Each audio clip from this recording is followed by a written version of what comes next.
The Pakistan Foreign Minister Bilawal Bhutto-Zardari will be in India, the first such a visit in years. But this is not for a bilateral, it's for a multilateral forum called the SCO, the Shanghai Cooperation Organization.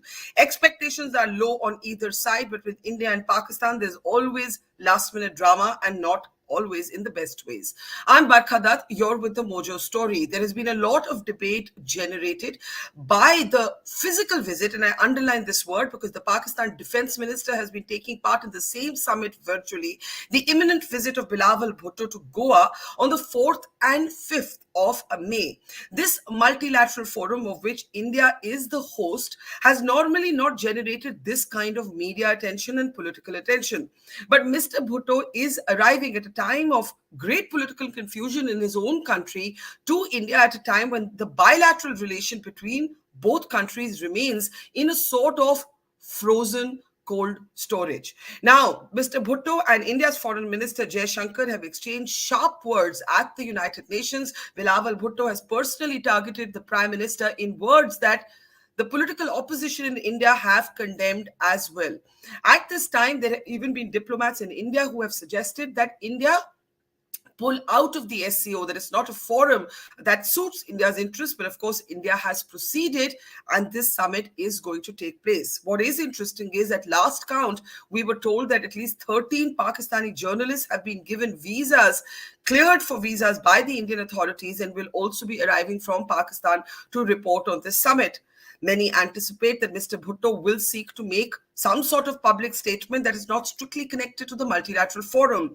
If he does that, and depending on what he says, will that plummet the relations even further? As I mentioned, all of this is happening at a time when Pakistan is confronted with its own domestic political churn. We are not clear at this moment whether Mr. Bhutto's government and his coalition with Nawaz Sharif's party will last, or whether Imran Khan as the challenger will manage to outsmart them all. Let's introduce our guests of experts, both from India and Pakistan today. Joining us is Wajahat Khan, one of Pakistan's best-known journalists and commentators. He's often been on this program, never pulling his punches. Thank you, Wajahat, for joining us. Also joining us is military veteran, Major General Dhruv Katoch. He's, of course, the director of the India Foundation. It's always a pleasure to have you, sir. Ambassador Dilip, Sinha, veteran diplomat, is with us. It was on this program just a few days ago that Ambassador Sinha argued that the SCO forum was useless from an Indian strategic point of view, and that India should in fact withdraw its invite to Bilawal Bhutto and face the consequences. Clearly that has not happened. India has proceeded as planned with the SCO forum. Also joining us on the program is Umar Qureshi. Umar Qureshi is a journalist in Pakistan. In a previous avatar, he has also advised the PPP, Bilawal Bhutto's party. Mr. Qureshi, it's a pleasure to have you with us. Ambassador Vivek Katju is with us. He is one of India's senior most diplomats. He had a very interesting article out recently suggesting to the Indian media to not bother interviewing Bilawal Bhutto, suggesting for a larger boycott of the foreign minister of Pakistan till he apologized for very personalized commentary on the Prime Minister of India. And finally joining us is one of Pakistan's best-known journalists, Naseem Zahra. Naseem, for all of us Pakistan watchers, created headlines recently when on a program with fellow journalist Hamid Mir, they spoke about what former Pakistan Army Chief General Bajwa said on an off-record meeting to journalists, where he suggested that the economic dire situation in Pakistan prevented the Pakistan Army from focusing on issues like Kashmir, and suggested a kind of moving on. Naseem Zahra is among those who has even asked for General Bajwa to be court-martialed. So there's a lot to unpack here. Just a health warning in the beginning. I know as Indians and Pakistanis, we see the issues very differently. My only request is we try and be as civil as possible while disagreeing. We are not expected, of course, to compromise on things we believe in, but let's be civil and as friendly as we can while doing so. Ambassador Katju, I'd like to start with you. Your piece intrigued me.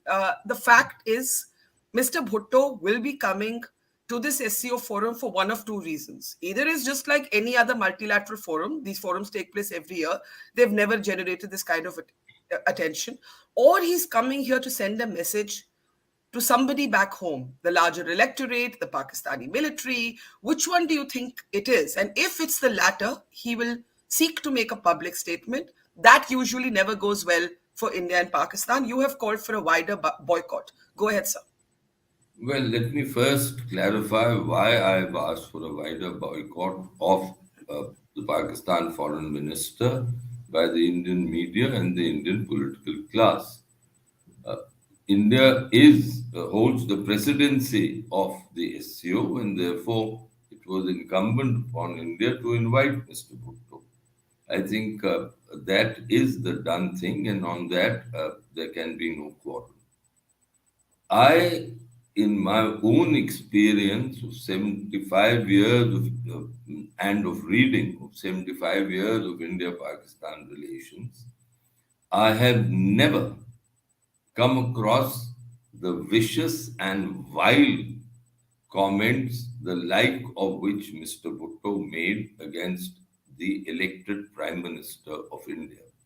Now, we in India also have views, many people have views on Mr. Modi, but the exact words used by Mr. Bhutto Zardari were that while Osama bin Laden is no more or is dead, the butcher of Gujarat lives and he is the Prime Minister of India. These words are unprecedented. He is only 34. And what surprised me was that neither his father, who's had wide experience of international affairs, nor the Prime Minister of Pakistan, nor anyone else, told this young man that these are not the kind of words you ever use against, even if someone you consider an enemy. What was he saying? It is unacceptable to me as an Indian, whatever may be my views on Mr. Modi, that an elected Prime Minister of my country be compared to a terrorist in these words. And the word that he lives should be used. It would be shameful, Barkha, if any Indian journalist were to offer this man a platform while he is in India. It would be shameful if any Indian politician meets him. I do not know whether he's coming directly to Goa or whether he's coming via Delhi. He is coming with an entourage, a media entourage. He can interact with his people. He has an election to fight. He can give whatever he can say whatever he wants to his own media. I don't care.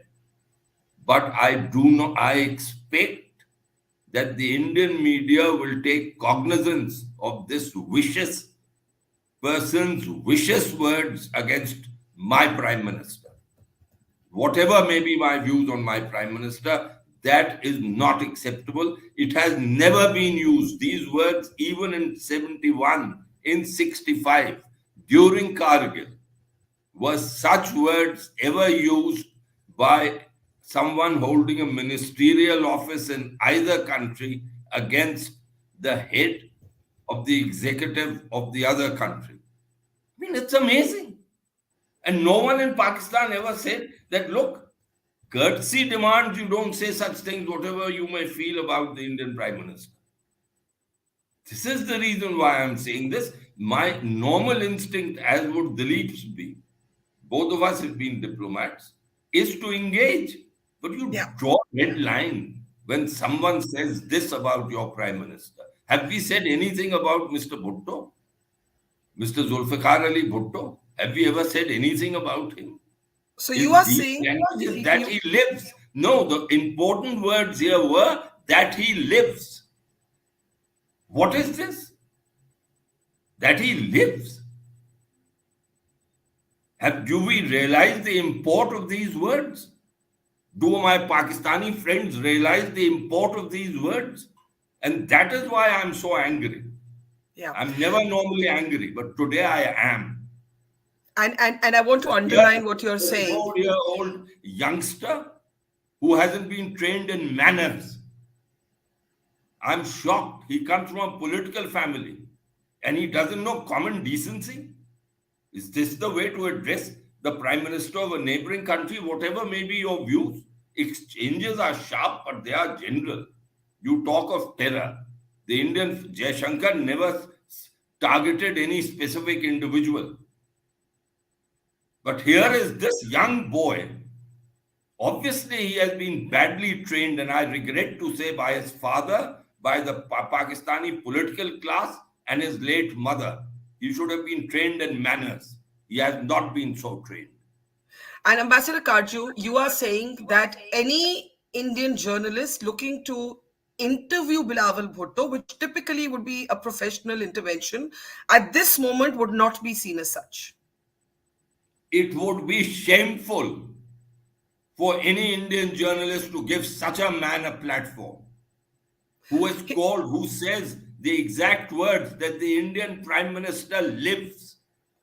What does he mean by those words? What is the meaning of these words? Barkha, tell me. Now, I have a question for you before I open this up. Please keep it brief so I can allow the others to come in. Given the anger you feel, how does Foreign Minister Jaishankar negotiate the space with Foreign Minister Bilawal Bhutto in the same room? If journalists, and I see your point and I take your point, should not be talking to Bilawal Bhutto, given what he said about the Prime Minister, how does India handle his visit then? He is coming for a multilateral meeting. He'll be treated the way people are treated in multilateral meetings. He'll be expected to speak on multilateral issues concerning the SCO. And I've said this. I've even gone to the extent of saying that it is customary for a guest to seek a meeting with a host. And if that meeting is given, as it should be, then the meeting should be confined strictly to SCO issues. And as part of the SCO, terrorism is an issue. But okay, let's open this up. No one ever uses these words. Please remind me if I'm wrong. I don't remember this language. Leader or any Pakistani leader has used the words that he lives about the leader of the neighboring country. Let's bring in the others now. Wajahat, let me bring you in. Here's my question to you. Mr. Bhutto is not necessarily in the strongest political wicket domestically. It is my commonsensical understanding, therefore, that he would be looking to send some message back home in this visit as he arrives in India. It is also my commonsensical experience as a journalist that tells me whatever he says is going to further worsen the relationship between India and Pakistan if he does indeed make a public statement. I don't think, given the state of the relations, given the fact that Pakistan's own stated position is we will not talk to India till the abrogation of 370 is reversed, there's no space for a bilateral. What is Pakistan expecting Mr. Bhutto to do? Good morning, Barkha, rather good afternoon from London. Clearly, while Mr. Kaju's comments make sense from an Indian perspective, you have to take into context what Mr. Bhutto might have been thinking and who is he really talking to. The Pakistani foreign minister, unfortunately, is also widely considered, in his position, especially a minister of self-defense. That's his other title. He is also not just signaling at the UN press briefing where he used those words, and by the way, those words are not diplomatic and frankly are unbecoming. So that's my personal position. But he was also sending signals back home. Pakistan doesn't have much left to say about India at this point. The race, if you want to call it that, is lost. Economically, diplomatically, politically, it's gone. Pakistan is isolated, it's self-immolated. It's at least a couple of generations behind India as far as military weaponry and just sheer financial muscle is concerned. It's over as far as the race is concerned. Besides, of course, the Achilles heel, which many Pakistanis think that the Indians still have, which is the human rights record of Prime Minister Modi. Now, that is something the Pakistanis have raised, continue to raise at different levels. The very fact that the foreign minister raised it at the UN in language unbecoming of anyone is a question mark. But he was really, perhaps, if you take a larger view, who was he talking to? Was he talking to the real political bosses, his real political bosses in general headquarters, not in Islamabad, but in Rawalpindi, the home of the army? Probably. But was he also really carving a place for himself? Being anti-India doesn't hurt anyone politically in Pakistan, especially in what is looking to be like an election year. And that may have been the political, I guess you can say, reasoning behind that. However, coming back to Ambassador Kaju's points, as a journalist, I think it would be a disservice to Indian journalism if Indian journalists are not allowed to confront Mr. Bhutto on his language unbecoming. I think it would be a disservice to the Indian diplomatic corps which has put its best foot forward despite of such language unbecoming. Clearly, I'm not advising the Indian Foreign Ministry here, but speaking as a journalist, I think if somebody said something controversial and came to my country and I was not allowed to interview them, I was advised not to interview them by my own organization, that would be a real pity. Because I don't think Ambassador Katju is talking about diktat. He's saying this is my opinion. He's not saying there should be any diktat. He's saying this is how he sees it. Yeah. Sure. I mean, but if I don't know, the ambassador of the editor of India Today takes Ambassador Kaju's or any other organization takes Ambassador Kaju's recommendation seriously and denies an Indian journalist the opportunity to take this guy on, and he should be taken on. Why not? Or not just this issue, but so many other issues. But frankly, the larger issue remains. Pakistan firstly, it's late to the party. I think the Indians are doing the Pakistanis a favor, and that is the larger purpose of the SCO right now. Nobody's really talking to the Pakistanis. They've barely gotten. The last time the good foreign minister was in the US, he stayed for a week in Washington, Barkha. He was there for a week. He couldn't get FaceTime with Tony Blinken. They had to talk on the phone, even though they were in the same city. This is a person who's on his 5th tour of the US in a calendar year. That's how bad Pakistan's reputation, and that's how low Pakistan is as a priority in Washington. Yes, they have made recently. They have made inroads back into Beijing, but then again, Beijing is always going to be there. So, bottom line is that the Pakistanis should be glad that the purpose of the SCO, which was the Pakistanis and Indians, just for everybody's recollection, were included around 5-6 years ago, as you recall. The Chinese whispered in the Russians' ears. The Russians whispered in the Chinese ears. India and Pakistan became full member status around 5-6 years ago, if my memory doesn't fail me. There had been observers before that. The SCO ultimately is a multilateral organization. I'm glad everybody's talking about let's get. But the Pakistanis don't have much to offer to anyone, including themselves at this point. I think that's very blunt. That's very blunt, and I'm sure it's not easy to say that as someone from Pakistan. I want to bring in Naseem on her headline-grabbing comments on television. But Naseem, give me a second. I just want to bring in Ambassador Sinha because he actually argued, just leave the SCO. It isn't happening. And I think, personally, my gut tells me we're heading for a very, very messy week. Ambassador Sinha? Barkha, the defense minister's meeting that took place was boycotted by Pakistan. The defense minister did not come here. And the person who participated virtually in the meeting was the defense advisor to the prime minister, not the defense minister himself. That shows the kind of importance that Pakistan attaches to this organization. But be that as it may, Pakistan, I believe, believes that it must come to the SCO meeting because I think it wants to ensure that its position is not left vacant. Pakistan looks at the SCO as a China-led regional organization that has a role to play in the emerging world order. And that is why it would like to participate in it. I suspect that Bilawal Bhutto-Zardari is coming also for his own personal promotion because, as Wajahat mentioned, this is perhaps the only country where he'll get some importance. We will be offering a platform to him to speak, and I hope he does not repeat the kind of language that he did earlier that Vivek mentioned. Because that would be disastrous for both countries and for. But what if he did? Let's war game this for a moment. We're all old enough to know that Mr. Bhutto will say something, and whatever he says will not be appealing to India. I mean, it's a no-brainer. Yes, because the temptation for him to do so is very strong because he has elections coming up. His opponent is Imran Khan, who has taken a very strong stand. And it's a strong that has also been taken by Pakistan, that no talks will take place with India until the Article 370 issue has been abrogated. So obviously, there can be no bilateral talks. In fact, Pakistan has not made any request for a bilateral meeting. Vivek mentioned that that's the normal courtesy that a visiting minister extends to the host. That has not been done. So the normal courtesies have obviously already been discarded.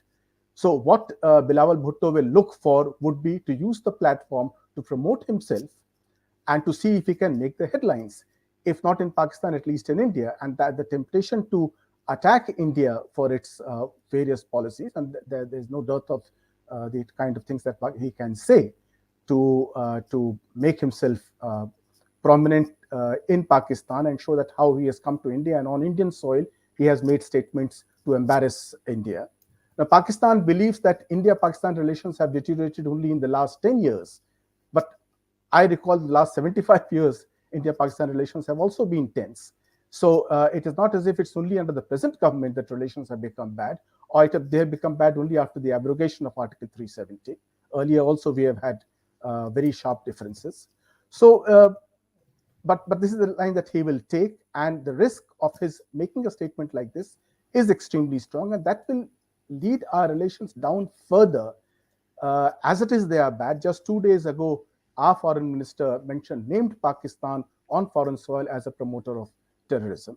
So it is not as if relations are on the upswing in any manner. And in this kind of a situation, to have Bilawal Bhutto come in here and use the SCO platform will make things much worse than they already are. So you continue to believe the SCO forum, India should have walked out or disinvited Mr. Bhutto and been expelled if it came to that from the SCO? Yes, I believe that we cannot possibly. SCO's main contribution has been main achievement has been in the field of terrorism or counter-terrorism. It has an organization called RATS, the Rapid Regional Anti-Terror Structure. Now, here we are cooperating with Pakistan while believing that Pakistan is the chief sponsor of cross-border terrorism against India. So what kind of credibility do we have when we speak about cross-border terrorism to anybody and at the same time have joint exercises with Pakistan on cross-border terrorism, which the SCO membership requires us to do? And if we require the SCO to improve our relations with Central Asia or West Asia or Southeast Asia, then God help us anyway. Okay, Wajahat has to leave. Wajahat, I'm going to say thank you to you. You have a flight to catch. I'm going to continue this conversation from the Pakistan perspective. Not that all three Pakistanis have the same perspective at all with Naseem and Omar. I would bet that all three have very different things to say. Wajahat, we'll let you go. Thank you very much. Naseem, I want to actually come to you now because one of the sort of talking points has been the domestic politics within Pakistan, and there's a lot of shadow boxing, in fact, going on. And I want to play a clip here where you and Hamid Mir are on Pakistan television, and you are talking about why you think the former army chief General Bajwa should be court-martialed. Listen in.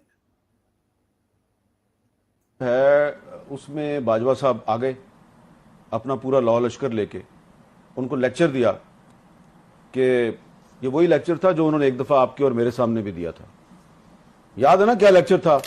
Tank चलने के काबिल नहीं है, तो आप कह रहे हैं की मूवमेंट के लिए मेरे पास डीजल नहीं है. ठीक है जी, इस तरह की बातें की थी ना. नॉर्मली ऐसा आर्मी चीफ के कोर्ट मार्शल होना चाहिए, और मुझे अब कहना पड़ेगा, मैं अंदर कमरे में कहती रही हूँ बट मुझे कहना पड़ेगा कि इस तरह नहीं होता. 20-25 सहाफियों को सामने बिठा के. So you were, of course, talking about an off-record meeting that the former Pakistan Army chief had with journalists, where he spoke of the dire situation of the economy having hit the Pakistan military. And you went so far as to say, no, Pakistan Army chief should talk like this. He should be court-martialed. Now, I mentioned this in the context of what's happening here, because Indians also believe that there's so much churn taking place within Pakistan that it's actually impossible to follow who's in control. It is unprecedented for a former Pakistan Army chief to calls for him to be court-martialed. The other thing that was mentioned in your program and by you and Hamid Mir is that General Bajwa was keen to bring Prime Minister Modi to Pakistan despite the official position of Pakistan on the abrogation of 370. In the context of all that you have said on your program and in that conversation, how do you see this visit, Naseem? Thank you, Barkha. But I mean, I don't think that what I said in that program I want to go to at this point. Let me just answer several questions. It seemed to be like a Pakistan bashing and Bilawal bashing session that you've just had. And obviously everybody has a right to their opinion. I need to respond to several things. First and foremost, Ambassador Katju, who I respect a lot, I think that he's making a point from a diplomatic perspective, and I can understand as an Indian citizen what he's feeling, and maybe all of you feel that. The point is that first of all, getting to the point of his upbringing, his parents, etc., I think it's in really bad taste. I think what Bilawal said, certainly you can take exception to it, but let me say this, that the foreign minister of Pakistan, addressing what Wajahat, who you just let go after a lot of kind of stuff he had to say about Pakistan, baseless stuff. I mean, he's not responding to GHQ. His bosses are not GHQ. He's a politician who comes through elections, which I'm sure everyone believes in here. He's been elected, and he heads a political party which has been there for decades. And I think we have to come to terms with the reality that the issues between Pakistan and India get from bad to worse over the issue of Kashmir. And I think that if we don't see the elephant in the room and keep talking about terrorism and keep saying, this guy has not been brought up well, etc., I think it doesn't help the matter. You can protest, and as Ambassador Katju did, but Foreign Minister Bilawal Bhutto was responding to completely unprovoked comments by the Indian Foreign Minister, his Indian counterpart, who out of the blue, unprovoked, talked about Pakistan being the epicenter of terrorism. And I guess my Indian colleagues here can end up saying, okay, that's the reality as far as you people look at it. The reality is that the former governor of Jammu and Kashmir, what did he say? He said certain things happened in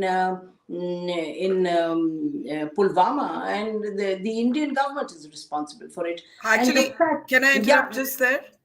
Can I interrupt on that point? He didn't say that. He said, as far as I understand, he said the dynamite. Barkha, I know what I'm saying. He said the dynamite probably came from Pakistan. The car was running around in that place for 12 days.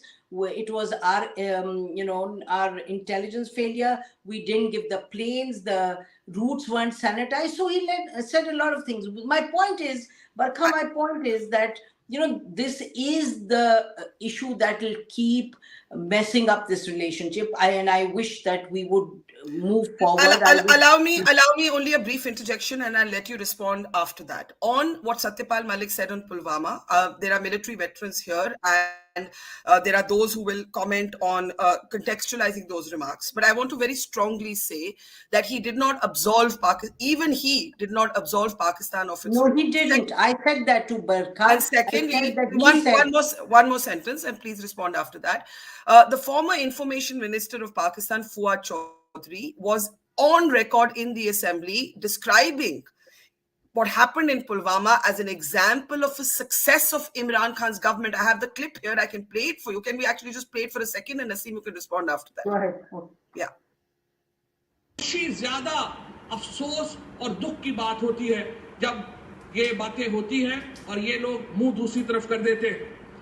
आप इख्तलाफ कीजिए, आप फौज के ऊपर, आप पाकिस्तान की हुकूमत पर तनकीद कीजिए, आप पीटीआई के ऊपर तनकीद कीजिए, आप रियासत के ऊपर तनकीद ना कीजिए.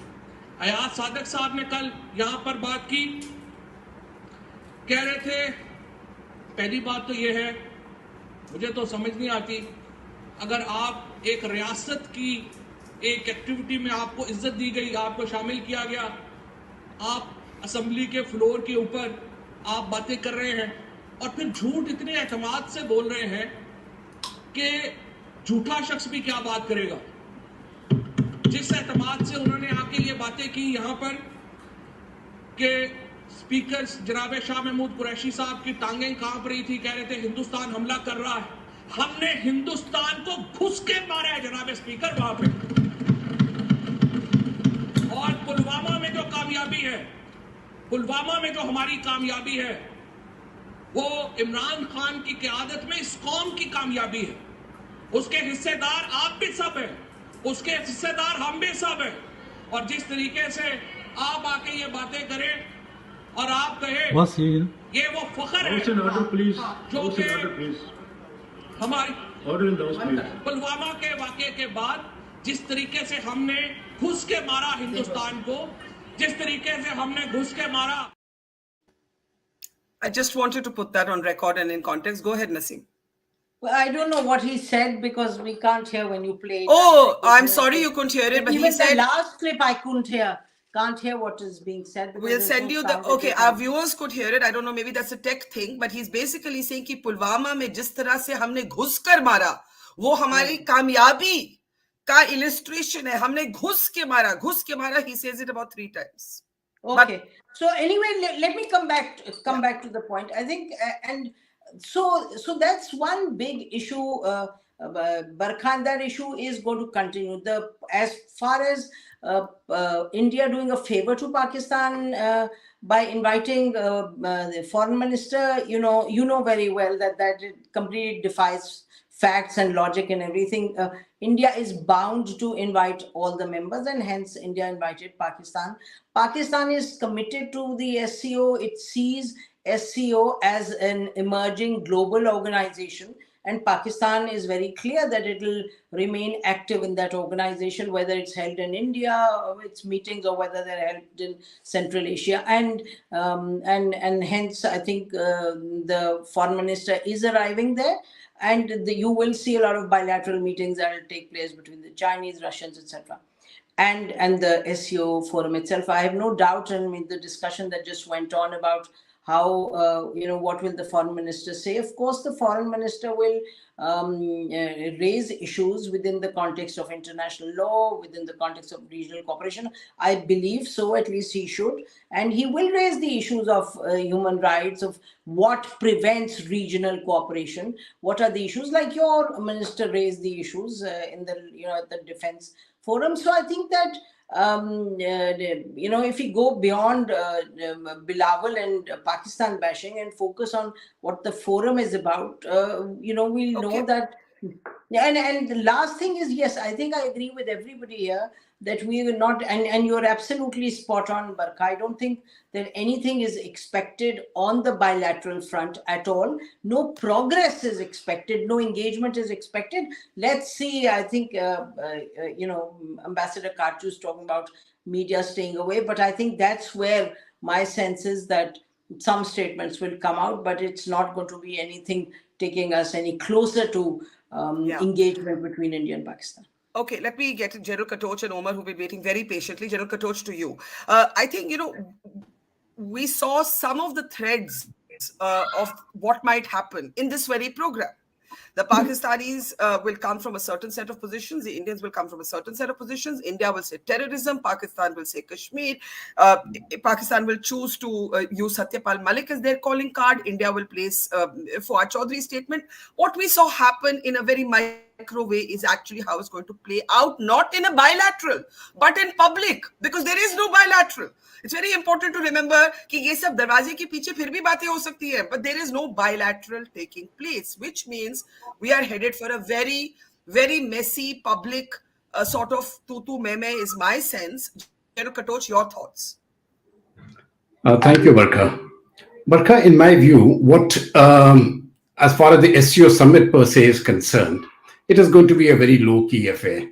I don't expect anything much to happen there. And when I've looked into all the SCO meetings which have been held earlier, they have, they have taken a similar course. So all the action, as has been rightly stated by everybody, is going to take place off the stage, right? And it will take place in terms of interviews and all that. Now it is up to the journalists to, the government is, in my view, the government is certainly not going to put a blanket ban on any press, any media person carrying out an interview with any other person, persons who have come for the SCO. That is a stance which each individual journalist would have to take on its own.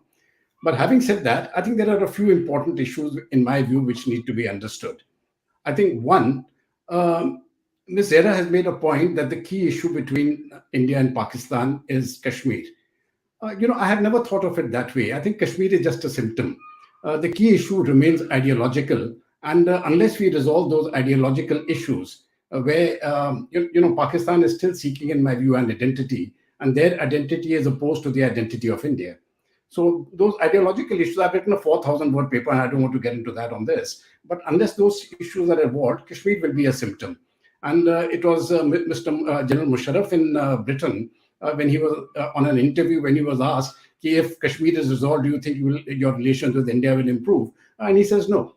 He says if we had to improve the relations with India, then why did we form a separate country? So you see, they formed a country for the Muslims. They've got it, and that is the way it is. It is an ideological position. I think the other issue which must be, what the Pakistani army chief had said in that interview. It was an interview given in private, and in private, it was not supposed to be. It was a conversation off record, not an interview. So you see, in conversations, people generally speak out. He says, it is not. I don't think the army chief really meant to say that if a war breaks out, and I know the way the army functions. You see, whether it's the Indian army or the Pakistan army. I don't think it was ever the intent of the Pakistani army chief to say that if war breaks out, we don't have the capacity to fight. They will fight with what they have. It's as simple as that. So they will fight, and they will give up a fight as much as they can. But he made a point that in their present situation, where the economy is going downhill, where there is internal political squabbling, which I consider the most serious threat, more than the security threat which the country is facing. I consider the political instability as the bigger threat. I think it was in reference to that where he said, "Wait, listen, don't go out on a war with India. It's going to be non-winnable." No country goes to war unless they wish to win it. You're not going to war to give a statement to any political party. Listen, I'm so brave, I'm going to war. So having said that, I won't place much statements on General Bajwa's word which he said there. And the second thing, where he mentioned that Prime Minister Modi would have come or something, I don't believe that. He may have made that statement, I'm not denying it, but for him to state that this would have happened, I think it is very, very far from logic. My last point, to give some, a reference point as far as your viewers are concerned, it relates to what Mr. Satyapal Malik, the former governor, said. Now, all that he was trying to say was, if the attack had been avoided, had we caught those individuals, they wouldn't have died. I think it's quite an absurd statement. It is something like saying, that in the US, if they had caught those bombers, 9/11 wouldn't have happened. So things do take place. Attacks do take place. You see, terrorists do carry out bombings, right? And when that happens, well, there are repercussions. So there will be repercussions. There were repercussions as far as Pulwama was concerned. I remember very distinctly the Pakistani foreign minister, I think it was, or their defense minister, who said that, remember, we have got atomic weapons. And we said, okay, you have atomic weapons, that's good enough. So don't give us the nuclear threat. It doesn't really work. So the question is, it's cross-border terrorism has to stop. The Indian stance is very clear. There will be no talks. 370 revocation, no, it's not going to happen. So we can finally, I would like to give one point. We have tried 70 years of trying to live in peace. Let us give another 20 to 30 years now to say, let's live as enemies and avoid war. Let us live as enemies. I don't see friendship coming about. I don't see the need for it also. I don't see the need for it also. Let us live as hostile neighbors and learn to live as hostile neighbors. I think that may be a better stance. Barkha. Let us live as hostile neighbors. Let me take that to Omar Qureshi. I think nobody in Pakistan and nobody in India thinks that anything productive or positive is going to come out of this visit. But one Pakistani politician who's in a coalition with Bilawal Bhutto said to me, obviously off record, so I can't name him, that he's a loose cannon, but he's looking to burnish his own credentials with the Pakistan military. So please see his India visit through that prism. Is that the case? Is this more about Pakistan's domestic politics, Mr. Bhutto's decision to come to India? After all, he could have also chosen to attend virtually or appoint a representative of his own. How do you see it, Omar Qureshi? Yeah, I don't think, first of all, I want to agree with a lot of what Naseem said, that the show seems to be a bit of a bashing fest of Pakistan and Bilawal. And I think a lot of the things that could have been discussed weren't. But again, to answer your question, no, I don't think he's coming. First Pakistani foreign minister to come since 2011 would have been a decision that he only made himself. It would probably be made by the government and probably the other people, the people who hold power in the country. So I'm pretty sure it's not his own decision. But as people have already said, it's a multilateral organization. Pakistan's been invited. China is an important part of it, and there's no reason for them not to attend it. Simple as that. I'm not getting into what he said about Mr. Modi or not. I would like to say, though, that in Pakistani elections, India plays less of a role than Pakistan plays in Indian elections. So him trying to play the India card before the election, and we're not even sure when the election is happening, I don't think that's the thing here either. And I mean, yeah, I mean, the PPP might be looking to him as a next, or foreign, the PM maybe not the next time, but the next time after that. He's like someone said, he's only 34, but I don't see him coming to India just in that through that lens. And like you said, that nobody in Pakistan thinks that's going to be productive, but you never know. I mean, I see it. Spoken to a lot of people who are not journalists, but who are like young people who see that the first time a Pakistani foreign minister is going to India since, like I said, in the past 12 years, that's better than nothing. And I'm quite disappointed by some of the remarks here. The retired general is saying that let's live hostile neighbors for another 20 years. Why? And actually, I don't know where you've been living for the past 10 years. Pakistan and India have not been living as friends either, past 20 years even. So you want to keep living in hostile neighbors? Fine. I mean, the world has moved on. You need to like understand that as well. Pakistan and India are going to be living side by side, and you owe it to like the younger people of your countries to get rid of such attitudes. I'm shocked at that. Can I ask you, Umar, and I want Naseem also to join in. What would be the definition for Pakistanis, maybe the government, because Pakistanis is not a monolith. What would be a good visit from a Pakistan perspective? What would Pakistan be looking to do? Let me ask both of you the same question. Umar first and then Naseem. What would be a good visit? I mean, that if you're going to ask of the government, then probably the government needs to answer that. But probably it's like saying I should ask you, what would Indians think would be a good visit, a good outcome of the SCO? I mean, for Pakistanis, it would be that Pakistan's viewpoint vis-a-vis the SCO comes out, and something productive happens with regards to relations with India. And as Naseem was, and I think even the General Sahab was saying, what the former Pakistan Army chief was saying was that, he wanted Modi to come, so he even understood that economically, Pakistan needs to improve. And I mean, obviously, if you studied economics, when you trade with a neighbor, both countries benefit. It's not just as Pakistan will benefit, India will benefit as well. So I think that's what Pakistan would expect. Naseem, can I ask you the same question? Given the political confusion, what would if Bilawal were to go back and say, I did this, what would that I did this qualify as? Well, just very quickly on what General Sahab was saying about, the issue is ideological. Obviously, General Sahab must look very closely at majoritarian dictatorship, the Hindutva rule, and the butchering of Gujarat and beyond that takes place, and what's happening to the minorities. I think there's some humility and introspection is required by General Sahab and people in India who think like this and are. I think it's time to stop lecturing and stop pontification and start reflecting within. As far as this visit is concerned, Barkha, I think that Bilawal is very clearly, let me add this, I think the primary objective, as I have understood talking to a lot of people here who had something to do with decision making, and everybody, there was a consensus across the board that yes, Bilawal Bhutto, the foreign minister, should go because, when SCO allowed Pakistan and India to become members, one of the key issues was that they didn't want India and Pakistan to do to SCO what India successfully did to SARC, which is kill it to nothingness.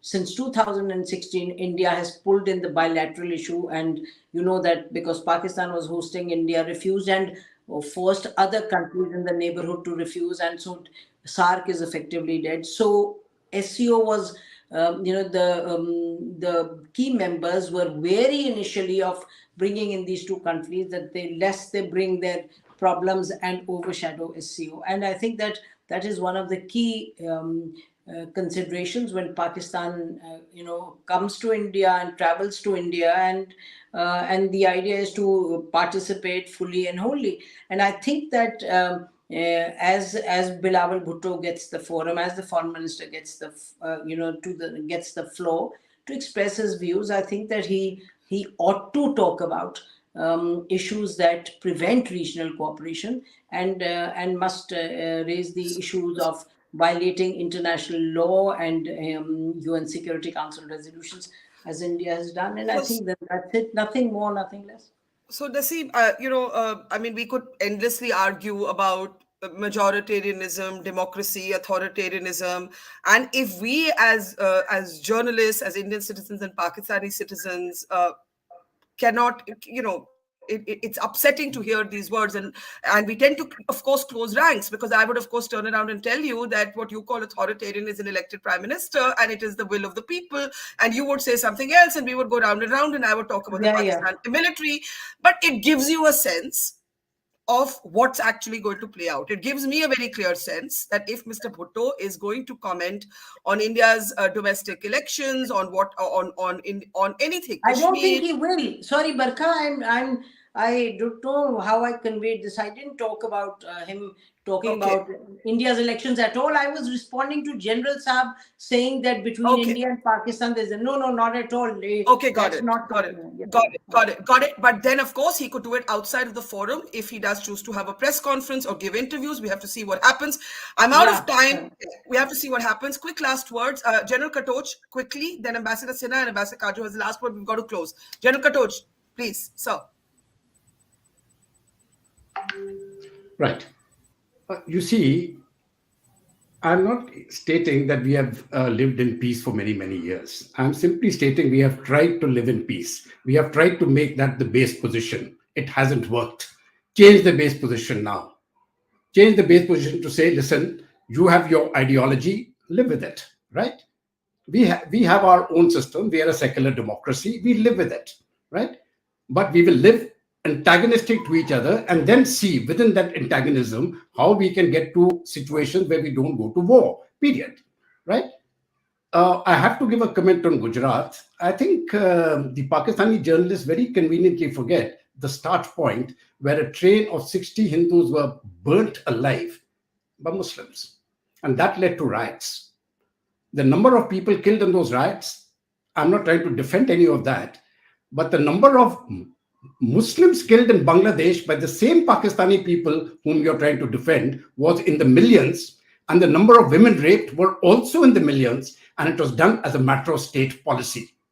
So let us get things into perspective. The Muslim population in India has doubled. The Hindu population has been massacred in Pakistan. So when Pakistanis try to give us moral talks and all that, I don't know which world they're living in. So you please stay happy in your own country. I've got nothing to do with you. My stance is we want to have nothing to do with Pakistan. I want to seal the borders completely. We don't want any visits, anybody coming, right? And let's live that way. I'm quite happy to live that way. Please, you also be happy to live that way. Don't worry about future generations. You start changing your ideology if you want to change in position. Otherwise, Omar has a brief interjection. Since we're at the end of the program, let's not make this a debating point between each other. Omar, Ambassador Katju, I'm coming to you. Omar, briefly. Omar, and then Ambassador Sinha. I'm just saying to the General Saab that if you don't want anything to do with us, then why are you on a show like this? And there's no need to scream at us, sir. We didn't scream at you. Okay? But Omar, can I make a point? You're screaming now. Okay, can I make a point? We have 2 minutes left. Let's all calm down. I want to say that he's talking about Omar, let me just say something, then you can react. General Katoch is referring to institutional contact, not that Indians should never talk to Pakistanis, but institutional relations. Once again, Omar, let me speak. Secondly, he's not talking about having a conversation among Indians and Pakistanis. He's talking about institutional relations never having improved and only having worsened. And my own sense is that this relationship is going to further worsen. No, Omar is saying he's screaming. No one should scream. Please don't scream. But equally, inflammatory words about an elected prime minister are not going to go down well with any Indian, irrespective of their political affiliation. There could be extreme critics of Prime Minister Modi, but when words like butcher are used, it is simply unconscionable. So there is also a screaming in language, if not in tone. So please let me try and have Omar is sending me a chat saying I'm not being allowed to speak. No one has not allowed you to speak. Please respond with your closing comment, Omar. Go ahead. No, I'm just saying that he doesn't need to scream it as simple as that. And if he's going to tell us that I have nothing to do with you, then I have every right to ask him, then why is he on a show like this? Simple as that. I answered that, and I answered but that. he needs to answer. I'm not asking you. He is on Because he was talking about it. Okay, General Katoch, were you talking I think about he addressed it after what I said.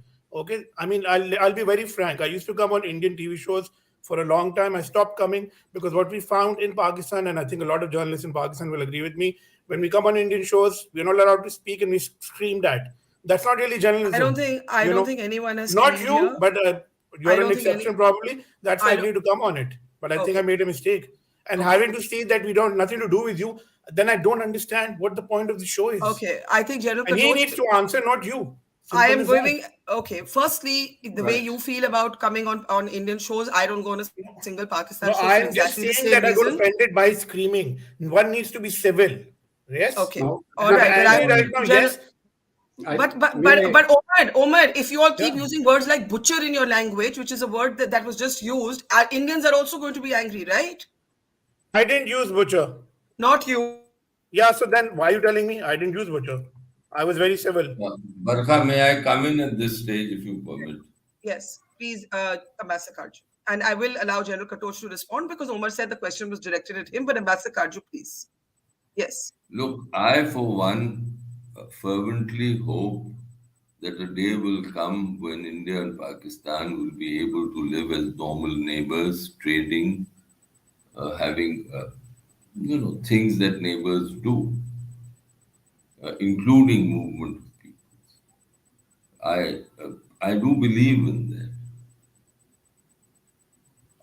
I also believe that it is a good thing that the ceasefire of February 2021 has held on the LOC largely for over 2 years. It's a good development. It is helpful to people who live along the LOC. I can see from where General Katoch is coming from, and I appreciate his feelings. He belongs to an army that has borne the brunt of over 30 years of, if I may use a neutral term, subconventional war. And that takes a terrible toll. It has taken a toll. If for nothing else, I think on humanitarian grounds, India and Pakistan need to deal with each other. After all, there are issues of inadvertent border crossers, of fishermen, of divided families. So these issues have to be addressed, and that is why we need high commissions in both countries. The problem that I'm facing, and I think my Pakistani friends got me wrong, when I use strong language against Bilawal, because I do think that as a young man, he should have been told that you don't use language of the kind he used against a prime minister. Jaishankar spoke of Pakistan being the epicenter of terrorism. He is a former colleague of Dilip and mine. He is now a leading politician, but he is a diplomat and a very able one. He spoke in general terms. It was open to Bilawal to respond in general terms. He chose not to do so. And again, I repeat, no one has ever used the word he lives. What does it mean? Okay. My Pakistani colleague is here. Can there be anything more violent, more vile than saying something using these 3 words, and he lives, against the Prime Minister of a neighboring country? I haven't heard my Pakistani friend who is present now on the panel or the previous ones, except the first gentleman, say that these words were wrong. ये शोभा नहीं देता है आपकी विदेश आपके वजीर खारिजा को ऐसे शब्दों का इस्तेमाल करना. यही मैं कह रहा. Okay. वो एक वन सेंटेंस मोर. वो तो बड़ी डिस्टिंग्विश फैमिली से आते हैं. ये तो उनके खून में है कि ऐसे शब्द ऐसे अल्फाज का इस्तेमाल नहीं होता. तो कहां से आया है? और इसीलिए मैं कह रहा हूं कि जब तक वो इनकी माफी नहीं मांगते तब तक भारत में कोई उनको no one should give him a platform here. Okay. I know he wants to build a career there. Let him do what he wants. But not this, not on Indian soil. Thank you. I think this, thank you, Ambassador Katju. Unless anyone wants to add to this, I will just say thank you, because I think the tension has some sense of, you know, what's going to actually happen and go down in this trip if Mr. Bhutto does choose to make public comments outside of the SCO forum. And let's also see what he says at the forum. It's not going to be a simple week. I will say thank you. General Katoch, did you want to respond at all? I mean, Omar repeatedly said that you should respond. So I just wondered if you may want to before I say thank you. Yeah, go ahead. Yes, General Katoch. Yeah. You see, every time we try to make attempts at peace and peace building and good relations, it backfires. It doesn't work, right? In my view, please stop all institutional contacts, especially as far as sports and cultural events are concerned. Don't do it. It will not pay you dividends. Now, we should learn that if we accept the fact that we are hostile, we have different ideologies, and Pakistan was created as the other, then let's accept that. Right? And learn to live with that. That is what I'm saying. Learn to live with what is an existing situation and prevent going to war. Otherwise, you try other means, there will be another Kargil coming up, there will be another war, and I think Pakistan will be devastated in that war. Barkha. That's it, Barkha.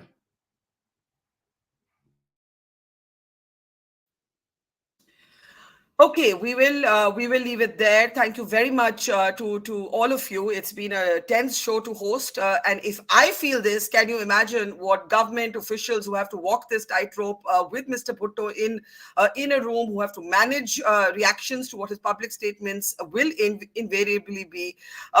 Well, okay, we will look ahead at this week. Thank you very much, General Katoch, Ambassador Sinha, Ambassador Katju. Our Pakistani guests left, but thank you to Naseem, Wajahat, and Omar, and thank you to our audience. We'll track this story closely and carefully. Thank you for watching. See you tomorrow. We started Mojo right here in this basement. Just 4 people, 4. And now we're about to hit our first 1 million subscribers. So this is to say thank you to all of you for your support, for your respect, and for your encouragement. We've always gone to where the story is. During the pandemic, when television's big anchors were hunkered down in their studios or at their homes, we hit the road. We traveled from Delhi to Kerala, covering 30,000 kilometers in our small car, reporting from inside ICUs and inside slum tenements.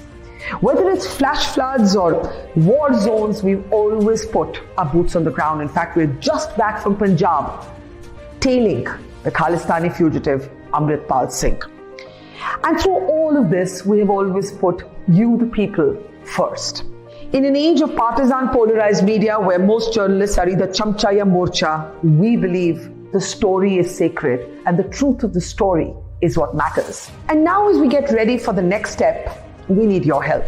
Become a Mojo member and get first access to all our big interviews. Get a chance to ask our newsmakers questions. Get a chance to write and report for us for both our website and our channels. And also, interact with me and my colleagues directly through AMA sessions. Literally, ask me anything. Click on the join now right next to the subscribe button, and yes, also subscribe if you haven't yet, and become a Mojo member for just 159 rupees a month. Hope to see lots of you in our community. It's great to see you here. Thank you for watching our work. If you haven't subscribed yet, don't forget to click the bell icon and subscribe to Mojo Story and support independent, robust journalism.